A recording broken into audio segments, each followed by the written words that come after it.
Breathe. Yes, Deep breath. I think if they hadn't used excessive force, he would still be here today. This man died after being restrained by police. These same words were uttered 2 years later by George Floyd, whose death sparked outrage on both sides of the Atlantic. In the UK, if you're black, you're more than twice as likely as a white person to die in police custody. Relax and you won't get hurt. This has got to stop. He's not alive today because of the colour of his skin. Panorama investigates unanswered questions in 2 British deaths, and in one reveals new allegations of police cover-up. What you're saying is that those accounts are false.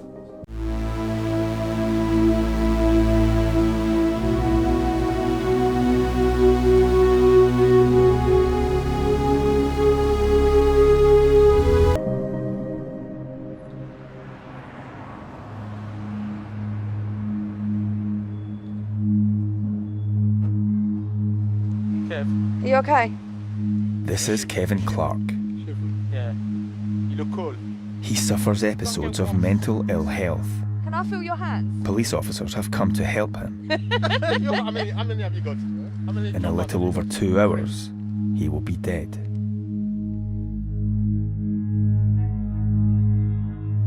A man has died after being restrained by police in southeast London.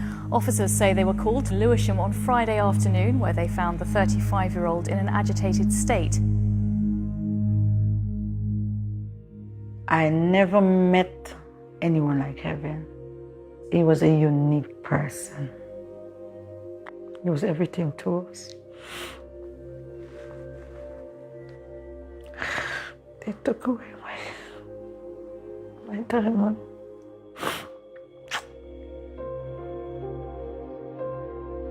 Kevin Clarke loved football. He was athletic.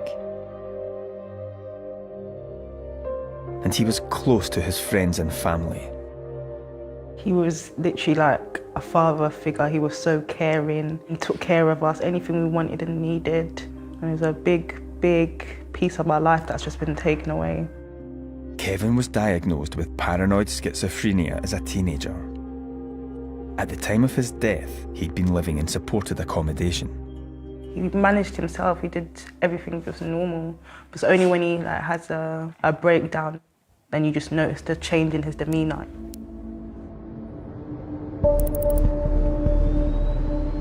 More than 2 years after Kevin's death, an inquest began in London.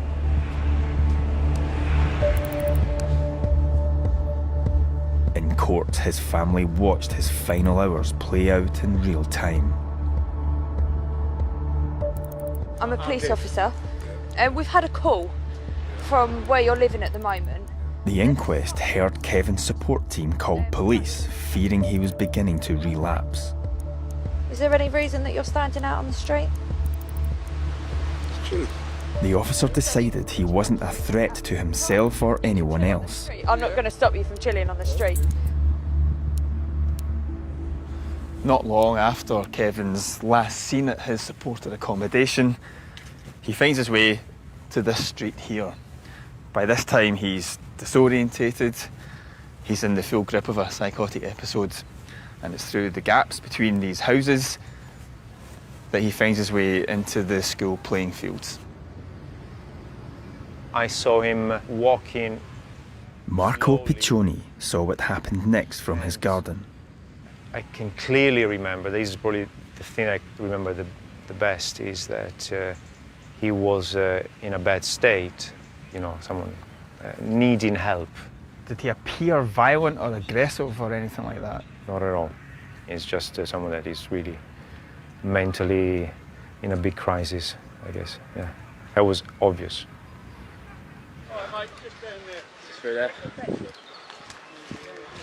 By the time police arrive, Kevin is clearly in trouble. You all right? Hello? All right. Stay there, mate. You all right? Yeah. Okay, take a breath. Take a breath. Just stay there.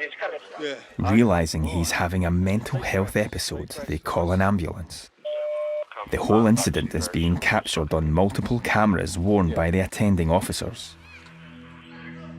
Panorama asked a leading expert in the use of restraint and police tactics to analyse the footage. Here, Kevin takes an officer's hand.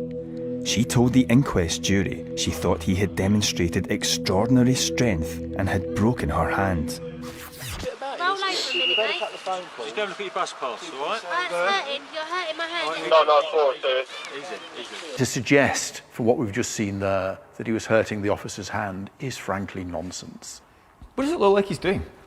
It looks like he's reaching out for help. And as soon as she says that you're hurting my hand, he takes his hand away.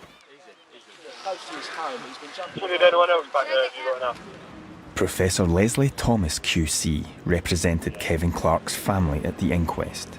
He specialises in cases like these. He wasn't a threat to anybody.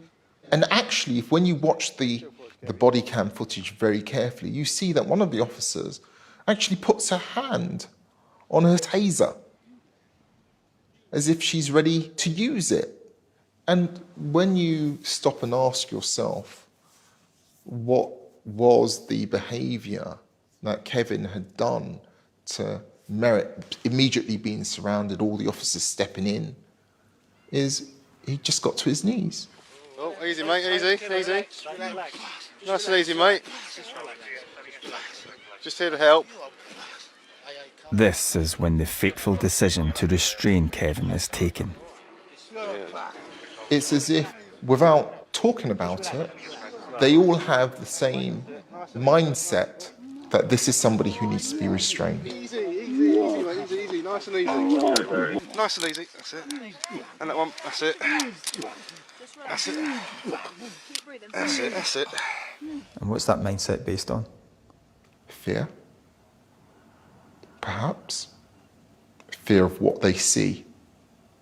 What do they see? Big, black man. Fear. The man is now in handcuffs. He's become quite aggressive to us.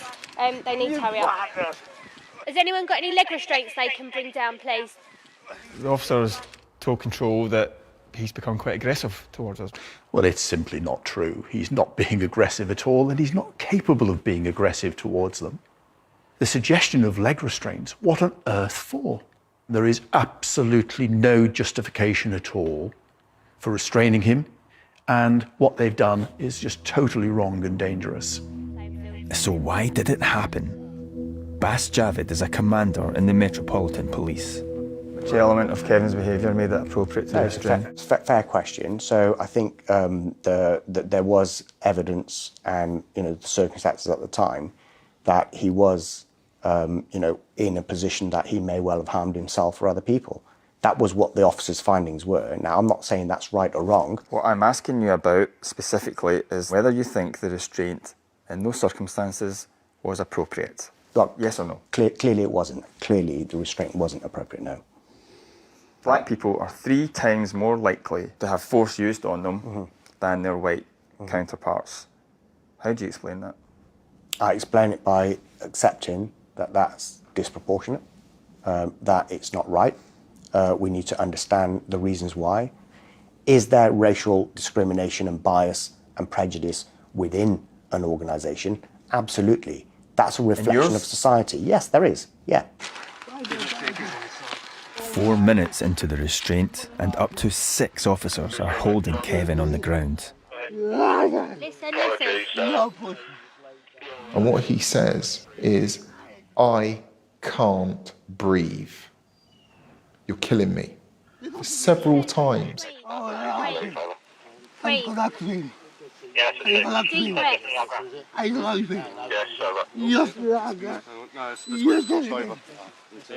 8 minutes later, police and paramedics discuss how to get Kevin to the ambulance. They seem to lack urgency and fail to carry out a proper assessment of him. So yeah, we're going to have to carry him down there and then chucked me back in the ambulance. 15 minutes into the restraint, they decide to try and walk him to the ambulance. Then, an officer draws Kevin's hood over his head and uses it to pull him along. What was your reaction to that? I was disgusted. They were meant to be checking his breathing and his vital signs. How can you do that with the hood over the head if he is meant to be the patient? So, not as a lawyer, not as a QC, not as a professor, just as another human being, I was disgusted. He is forced to walk, though he's still bound at the knees. He's gone down, hold on. Sit him up. Doubled over, still cuffed behind his back, his breathing is impaired. He's been restrained for 19 minutes. Now, barely conscious, he is in fact dying.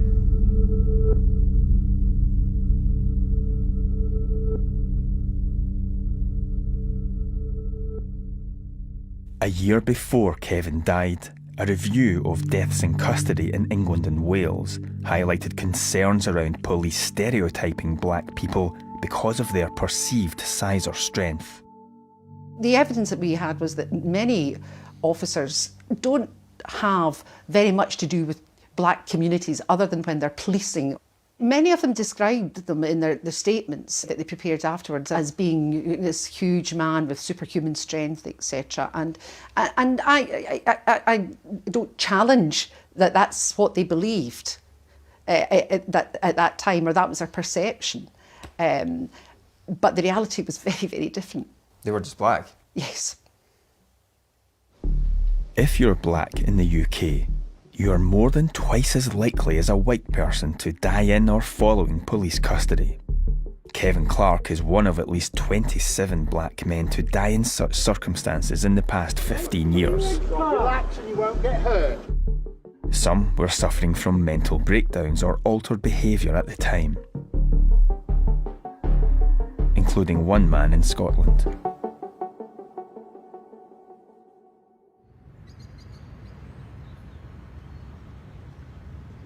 The family of a man who died in police custody in Fife are demanding answers about what happened to him. Sheku Bayo was detained after an incident in Kirkcaldy. He was fine. I saw him the day before. I couldn't believe that Sheku is no more. And my whole life changed. My whole life changed.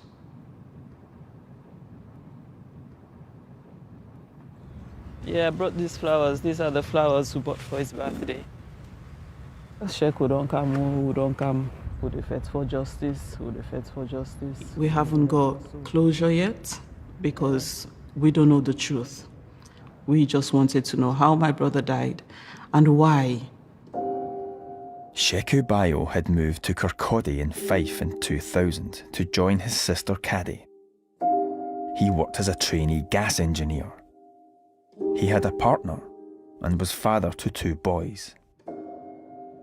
He really lived for his boys. He was overprotective of his boys. They would never get to see fatherly love from Sheku. Through the night of May the 2nd, 2015, Sheku Bayo had been at a friend's house. He'd taken drugs, MDMA and a hallucinogenic called flakka. Friends said it dramatically altered his behaviour and he'd become aggressive. He then made his way home to his own house where he picked up a knife. Within a few minutes, he's on this street here. This is Hayfield Road, and it's 7 AM, it's a Sunday morning, and the place is deserted. But he's behaving erratically, so he's spotted by local residents who assume that he's high on drink or drugs, and they phone the police. They tell police they've seen a man on the street with a knife.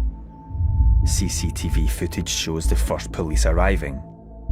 Bayo no longer has a knife, a fact confirmed by statements taken later. The officers used force almost immediately, discharging their CS sprays and drawing batons. Bayo was brought to the ground within 45 seconds. A witness sees up to 6 officers kneeling or lying across Sheku Bayo. She hears him scream, "Get off me!" By the time they do get off, it's too late. He's unconscious. The officers begin CPR. It's less than 5 minutes since the police first arrived, and Sheku Bayo is dying here on the street with his legs and his arms bound. Sheku Bayo's cause of death would later be given as sudden death of a man intoxicated with drugs whilst being restrained. A post-mortem report revealed 23 separate injuries, including a broken rib and deep cuts to his head.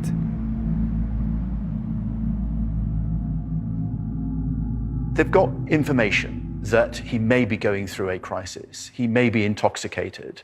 They could have contained that situation for longer to try and really exhaust every possible effort in trying to bring it to an end without using force, and particularly the high-level force that they used.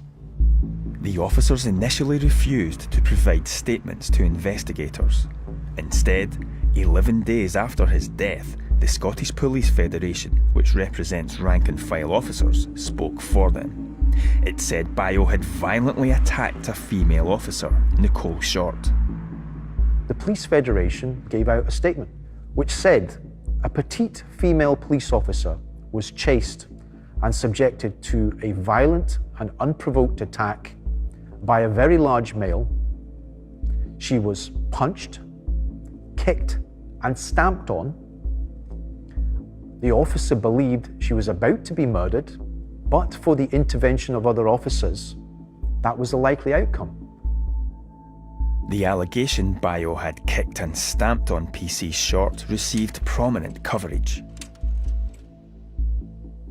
When a black person dies in police custody, one of the first things that often happens is that there's a leak to the media, that police officers believed there was a threat to their life, that police officers had no other option.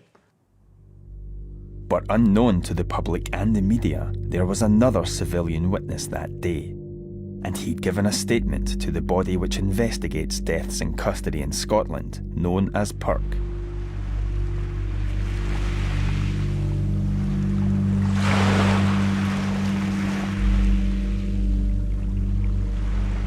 Identified in the case files as Witness R, Kevin Nelson has never spoken publicly before. So what did you see? He was just walking, as if there was nobody there. Like he would walk along any street. He was just walking. It's like he was unaware that there was other people there, or purposely ignoring them. Just walking.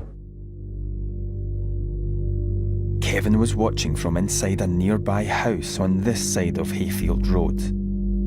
He says he then saw Bayo being sprayed. Bayo retaliated and punched Nicole Short, who went down. Was there any other contact with Bayo and that officer? No. No. He was running off. Kevin says he saw the events unfold over a garden hedge and had Bayo's upper body in his sights. You saw Bayo 100% of the time during his altercation with Nicole Short? Yes. And just explain again what you saw. I seen him swinging punches towards her. And then what? Then he ran off, or attempted to run off. Kevin's account is supported by the CCTV. The footage is grainy, but we are able to identify the two key points of the incident. We can see Nicole Short knocked down here, and the action appears to immediately move away, and within 5 seconds, Sheku Bayo is brought down and restrained here. When the officers eventually provided statements to PERC investigators, 21 days after the Federation first spoke to the media, 2 of them described a violent stamping attack on Nicole Short. Those officers were known as Officers B and C. They are PC's Craig Walker and Ashley Tomlinson. Both describe very clear detail Sheku Bayo viciously stamping on Nicole Short. Did that happen? No. No. You're sure? Yeah. I don't think he would have had time to stamp. There was, after the punch, that was it. There was no more attack on her at all. Officer B, I had a clear view of him and saw him with his right leg in a high raised position. He had his arms raised up at right angles to his body and brought his right foot down in a full force stamp onto her lower back. And you say that didn't happen? That never happened. I didn't see him stamping at all, or other than the punch, any raised arms. Officer C, Ashley Tomlinson, says, I thought he had killed her. He stomped on her back again. No. What you're saying is that those accounts are false? Yes. Nicole Short, now retired, later said she was unsure she was conscious and only heard she was stamped on when her colleagues told her afterwards. The CCTV appears to show her getting back to her feet a few seconds after being struck by Sheku Bayo. It happened so quick. Mike Franklin is a former commissioner with the body that investigates police complaints in England and Wales. We showed him our evidence. I think there's nothing more serious than a police officer who gives false information in an investigation where somebody's died. So without accusing them of lying, I simply say that there's a big conflict in their evidence. Two officers who were there say that it did happen. The person to whom it happened didn't mention it, and an eyewitness says it didn't happen. Kevin Nelson gave his account to investigators 2 days after the incident. That's 30 days before the officers. Given what the officers said about this vicious stamping attack, are you surprised that nobody came back to check with you whether that had happened? Yeah, not one person. Nobody. If you were met with this sort of contradiction in evidence, what would you have done? I would have been reluctant to sign off the investigation as complete without resolving those two conflicts of evidence. Why are you doing this interview? Their statements made me out to be lying, which is not fair on me, and it's not fair on Sheku and his family that they made the incident worse than it actually was to justify what had happened, and that's not right. What you're saying is that those accounts are false? Yes. We showed Caddy the new allegations. It's making me really angry because 5 years ago, the way they painted Sheku to be, that's not who he was. And now it's out there now. In 2018, the Crown Office in Scotland, ultimately in charge of the Perk investigation, said no officer would face criminal charges. None has faced misconduct charges either. But the questions in this case persist, and a full public inquiry is now underway. Police Scotland said it has expressed condolences to the Bayo family, that the force would participate fully in the inquiry, whose independence should be respected so that justice could be served. The Crown Office said it examined eyewitness accounts of police and civilian witnesses and instructed appropriate investigation. After careful consideration, it was decided there should be no prosecutions, but it reserves the right to prosecute should evidence become available. Perk told us its investigation was detailed and extensive, and said as the public inquiry has now started, it would be inappropriate to comment on any specific aspect. The Scottish Police Federation told us serving police officers cannot comment publicly on matters to which they may be called upon to give sworn evidence. Its members cooperated fully and truthfully with the investigations that have taken place, and it has seen compelling material that Mr. Bayo did violently stamp on the back of Nicole Short as she lay unconscious.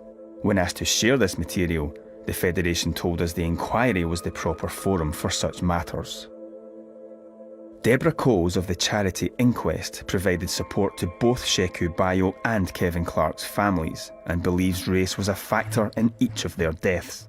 I think in both cases there have been attempts to justify what happened by virtue of the extraordinary strength and dangerousness and potential to violence of the two men concerned.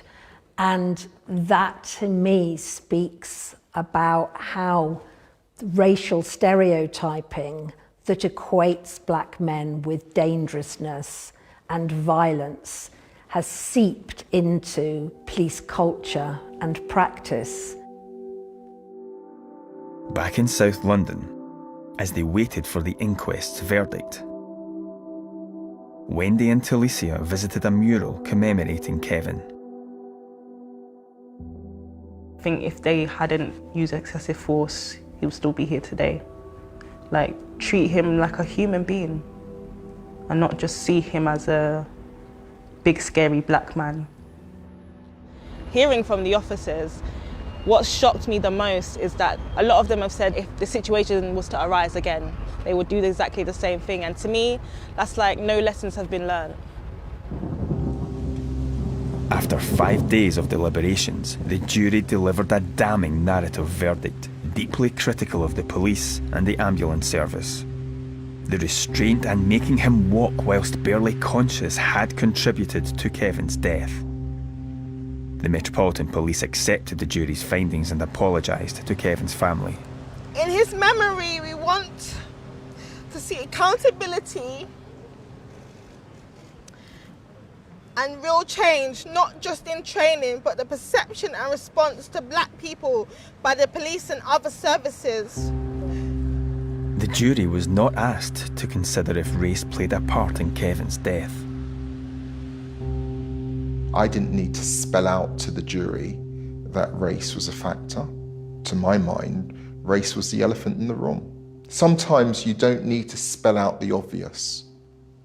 There's no evidence to suggest in this case, certainly not that I've seen, that race or any concern that has been raised from anywhere outside of the family environment. Now, that doesn't mean to say that racial stereotyping or concerns around that weren't necessarily a factor. I don't know. But what I can say is that individually, the officers at the time have to make an assessment on what they're faced with. Are you okay? The family of Kevin Clarke believe he was treated differently by police because he was black. The public inquiry into the death of Sheku Bayo is expected to last several years. It will investigate whether his race was a factor in his death. It's got to stop. This has to stop. I am weary. I've done too many of these cases. The same questions, the same responses that I was getting 20, 25 years ago. This has got to stop.